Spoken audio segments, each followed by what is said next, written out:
Hey Joe. Hi, Ken. What's going on? Hey, rain at the moment, Joe. You know, it's the United Kingdom, so it's bloody raining. It's weird. I'm here in Kansas City, and Yeah, we've had no forecast for rain, but it's rained every day. It's very bizarre. that's strange. Yeah. Yeah, no, our kind of, some of our European cousins are getting well, we're getting a heat wave down in the south of Spain and Greece and fires and all sorts of stuff going on down there. But here it's just been like rain followed by a tiny bit of sun followed by rain, cloud. I'm going camping next week, Joe. I don't know what I'm going to do about that. That's right. I did talk to someone recently that was, I think, north of London, and he was just like, all it's doing is rain. And I'm a sun guy, so I don't know what I would do. It's kind of like Seattle here in the States. It's like, man, you got to have that vitamin D. You do, yeah. I've been getting vitamin D shots. I Oh, have okay.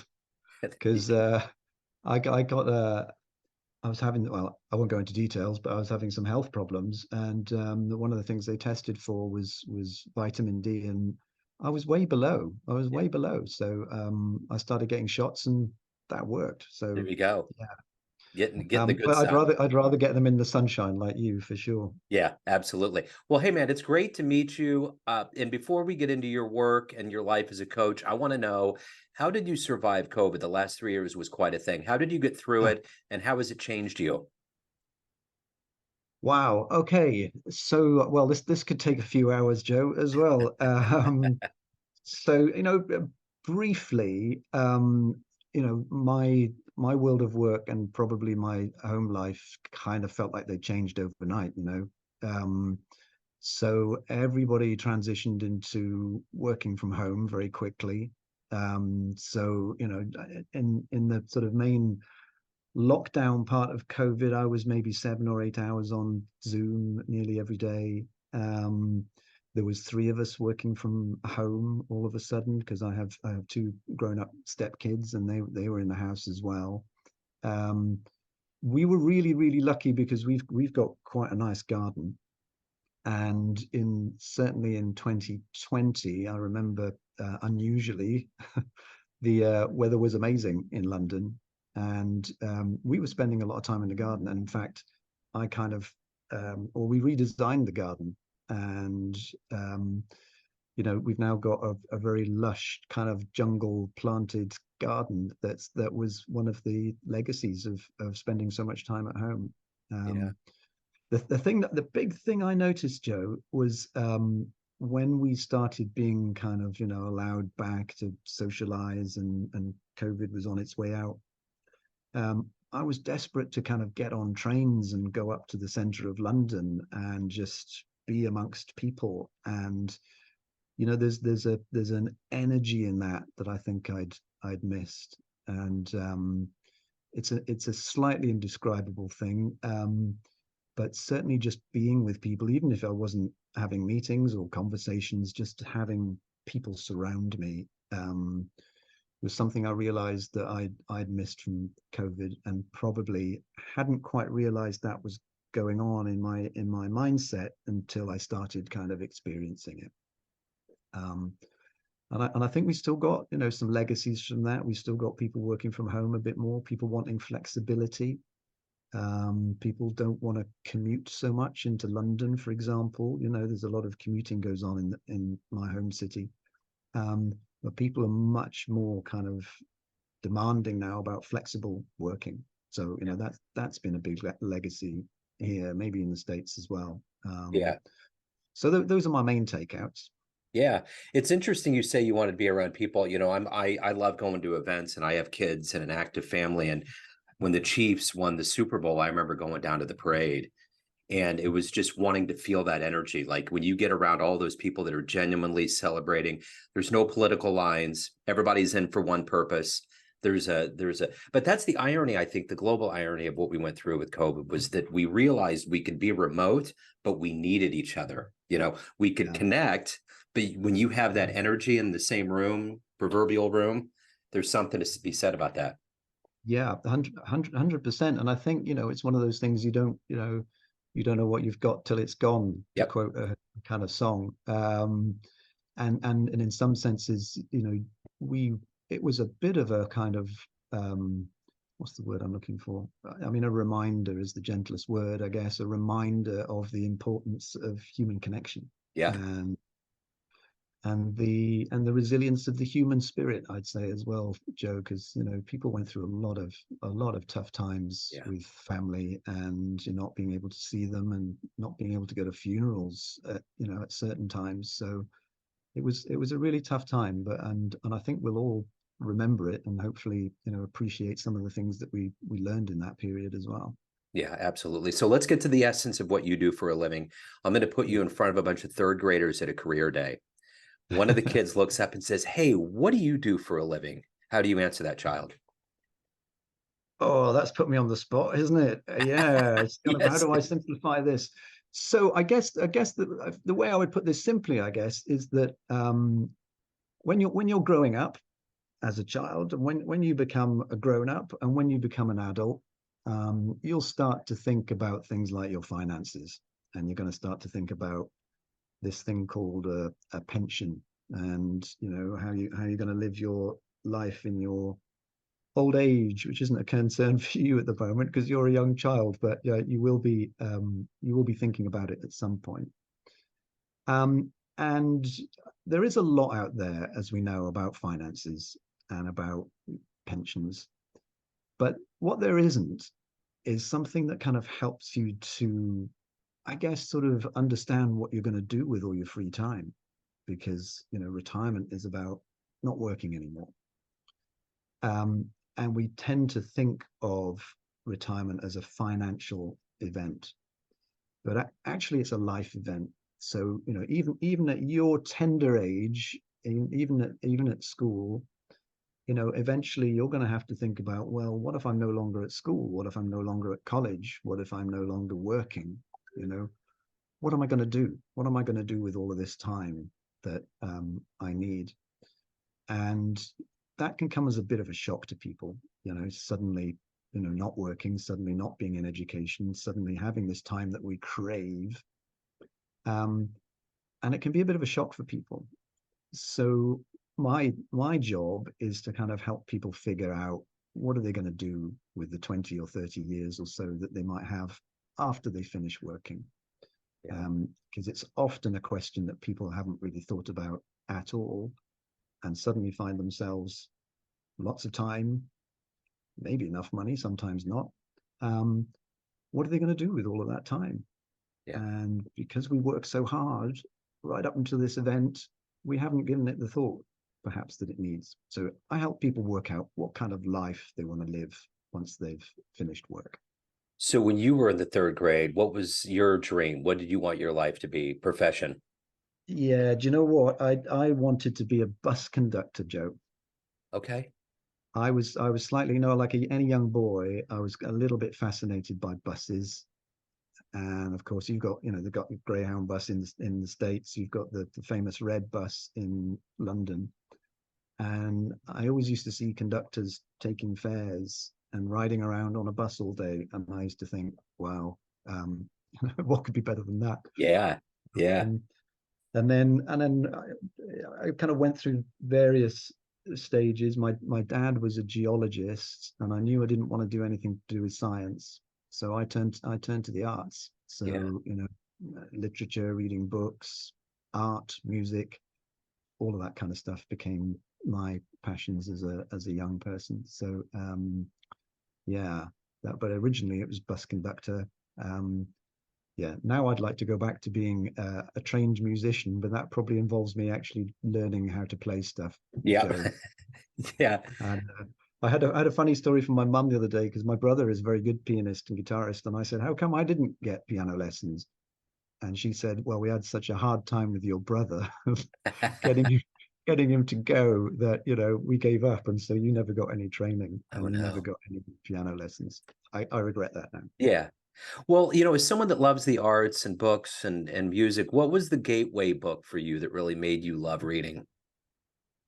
Wow. Okay. So I think that I really loved Lord of the Rings, like a lot of people do, in their teenage years, in particular. that was a really influential book for me. As I got a little bit older than that, I was really taken with an English author called Thomas Hardy, um, who wrote a book, or many books, but one called Tess of the D'Urbervilles that was a really big impact on me. And it was mainly because I thought, how can anyone write a book that is this thick and keep my attention? Yeah. Yeah. Because Joe, boys aren't great readers. Right. It takes us a while to get into the swing of it. Um, so I guess a bit of fantasy, a bit of fiction, and then I really love biographies. I'm reading one on Napoleon at the moment. Oh, yeah. So history books also get my juices flowing as well.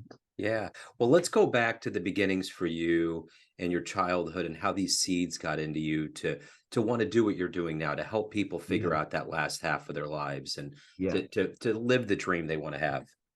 Yeah, I can trace this really directly, I think, Joe, because my parents were or are, because they're still alive, they are very strong Christians. They were themselves brought up in a Baptist faith.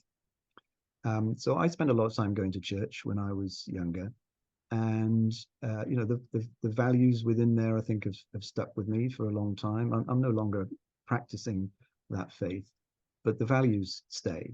And those values are around serving people, love, kindness, um, and most importantly for me, this idea of purpose. That was always a big word for me. um, so when I started looking at becoming a life coach, I immediately called my business Sense of Purpose, because it felt to me in this day and age, that was quite often what people were lacking, or people were missing. The idea that they had a wider, bigger, and more significant purpose in life. And I think we're always kind of looking for that. We're looking for meaning. We're looking for fulfillment. Um, Even if money is sometimes the dominant kind of force in our lives, and underneath the surface, purpose, meaning, fulfillment, these things I think are really important. So I feel like I can stretch that back to early childhood, and I guess now I would call them kind of spiritual beliefs, or a belief in spirituality. And linked to what I do, working with people kind of 60, 65 plus, we start to think about this stuff a lot more, as we get older, because mortality is becoming perhaps a bigger issue for us. But again, the work around spirituality, what's our sense of that, what's our purpose, there's not often a lot of time or incentive to think about that. But for me, these things are always bubbling away under the surface, whether we're thinking about them consciously or not. So I think all of that is bundled into a kind of set of spiritual beliefs that I've carried throughout my life, and now carry into my coaching as well.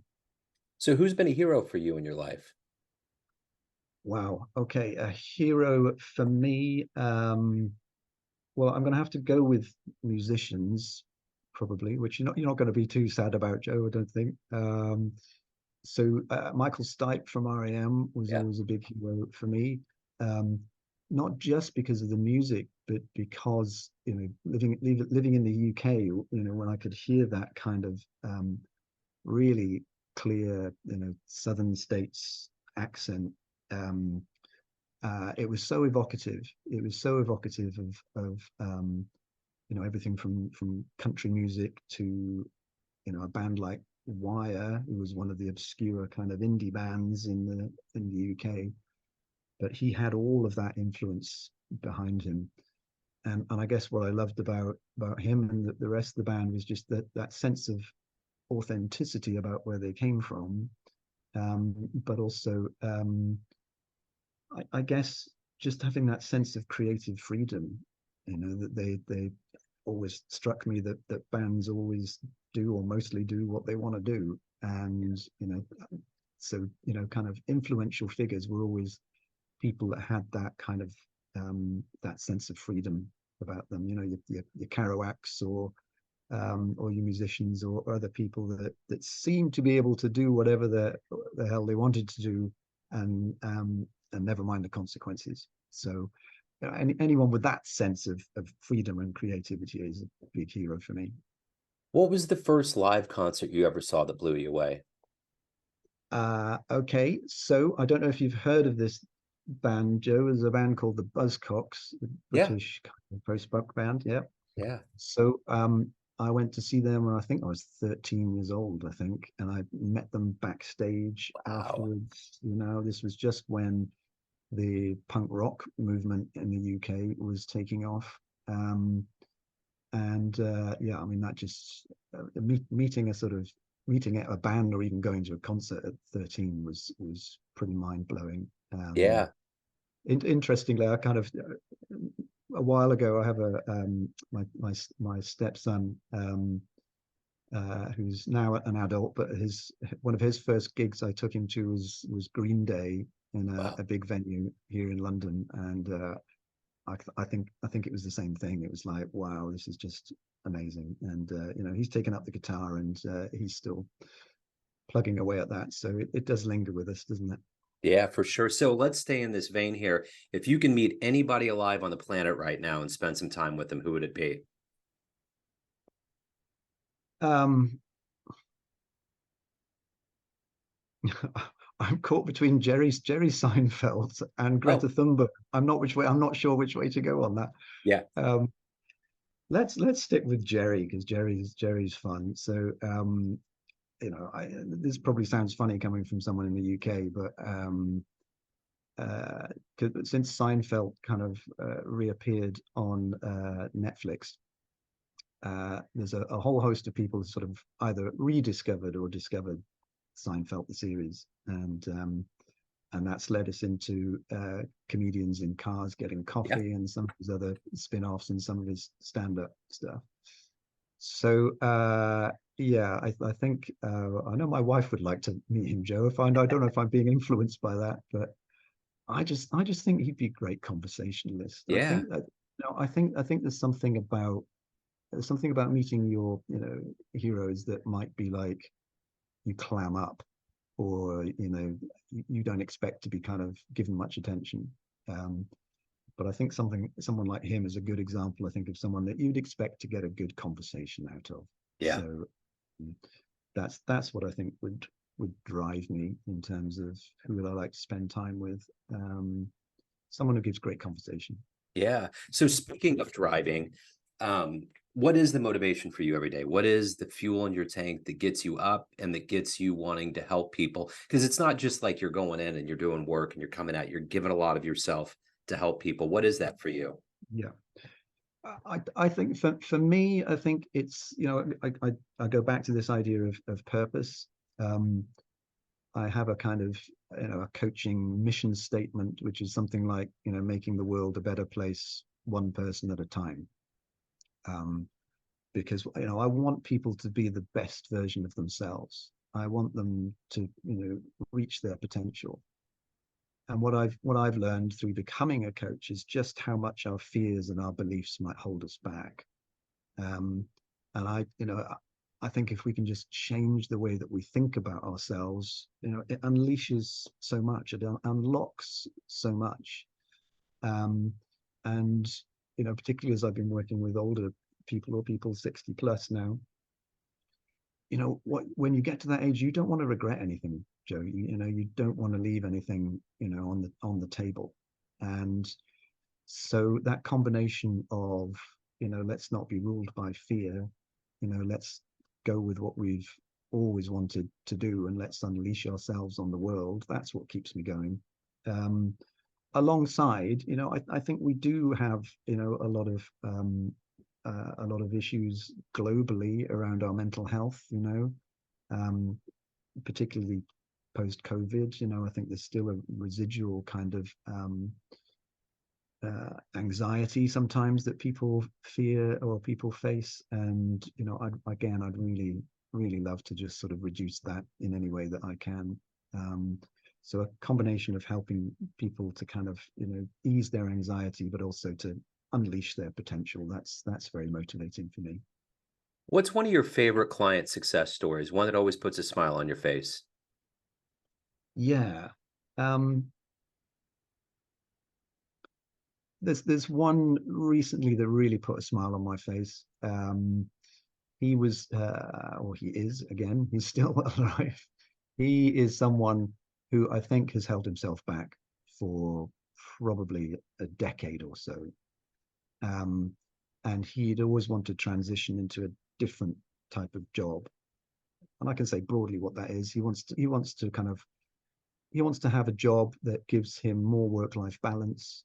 He wants a job that gives him recognition of his value because he's been working for decades, and he wants to switch to something where he can choose when he works and what he works on and be paid as a, at a higher level as a strategic person, not over operations or a doer.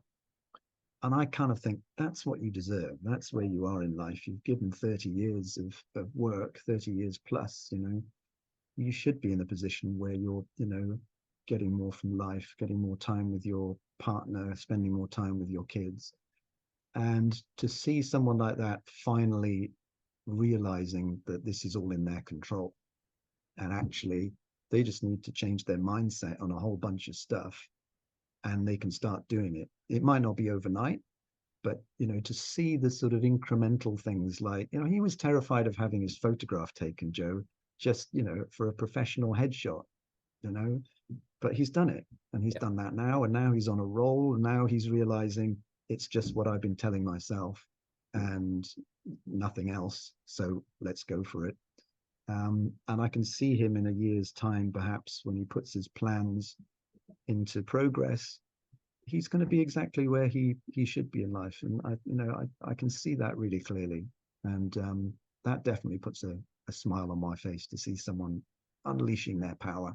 Yeah. So, of all the things that you've accomplished so far in your life, what are you the proudest of? Well, I'll give two answers to that, Joe. One, it was actually the last corporate job that I did. I worked on the Olympic and Paralympic Games in 2012. That was in London. We Yeah. hosted that in London. It's coming to Paris soon, isn't it? Yeah. Um, and I worked on the Olympic torch relay. So my job was to take the Olympic torch relay for a week through the whole of London. There's 33 London districts, and I had to map out something that made sure it went through all of these districts and ended up at the Olympic Stadium and light the cauldron. So that was amazing, and that was 2 years of my life on spreadsheets, on planning, on all sorts of stuff. But you may have seen the Olympic torch relay. When it gets going, it's just, I mean, it's brilliant. It's just Yeah. so full of life and celebration, and wonderful people, because we made like local community heroes. We made them the torch bearers. We wanted them to run through their local community and get recognized for their contribution. So that was brilliant. So that was wonderful. I guess the second proudest thing I've done, Joe, is I turned 60 this month, and I've just put a new single out on Spotify because I'm just starting to do music again, Cool. and I'm learning my way around music distribution and how the whole thing works now, which is a lot more different to it was 20 or 30 years ago, maybe even 5 years ago. Um, but I've got a little recording studio upstairs, and that's my happy place. So I think that's probably the other thing I'm most proud of, is just getting back to that and doing it and not worrying what people think. In 2000, I was running some computer labs for a YMCA, and we went downtown and a torch came through. I can't remember what the circumstances, but it was the actual Olympic torch, and the kids got to Yeah, hold it. And it was a big thing. It was pretty cool. yeah. We had a really good time with it. So, everyone out there has a perception of you: family, friends, clients, colleagues, but you run the show. What's your perception of you? Who do you think you are? Okay, yeah, another interesting one, because in becoming a coach, and I've been a coach for about 8 years now, 8 or 10 years. Um, when you train to be a coach, you go through all sorts of stuff about psychology and all sorts of things about, your own beliefs and your values and your thoughts. So you end up going on a journey that explores that kind of question for yourself. What are my thoughts? What are my beliefs? What are my values? What do I think? What's the way I see the world, and what's the way I perceive the world, and perhaps people perceive me. So, you work on this stuff quite a lot because you're talking about it with people. Um, I think I'm at the or beneath it all. I'm the same person that I was when I was a kid. So humor is an incredibly important value to me, Joe. Laughing and jokes, humor, central to kind of who I am. Um, Warmth. I think I've got a warmth. Um, but the main thing people always say about me, comes up time and again, is calmness. So I was a PR director for many years, so I handled many kind of crises from a media point of view. I was quite often in front of the camera, that kind of thing, and people would always say, cool head, calm head. If we need a bit of reassurance and calmness, let's go and ask Ken. So it's something around those three things, I think, would be my perception of myself. Right on. So Ken, if anyone wants to hire you, learn more about you, anything pertaining to your world, where can they go? Sure. Well, they can head to a website, which is senseofpurpose.co.uk, senseofpurpose.co.uk. They can connect with me on LinkedIn. I'm pretty active on there, so just look up Ken Kelling on LinkedIn and you'll find me there. Or you can email me directly, ken@senseofpurpose.co.uk. It's ken@senseofpurpose.co.uk. Cool, man. Ken, I'm glad we hooked up. Thank you so much for your Me story. too. It's been fascinating. Thank you. Thank you, Joe. Absolutely.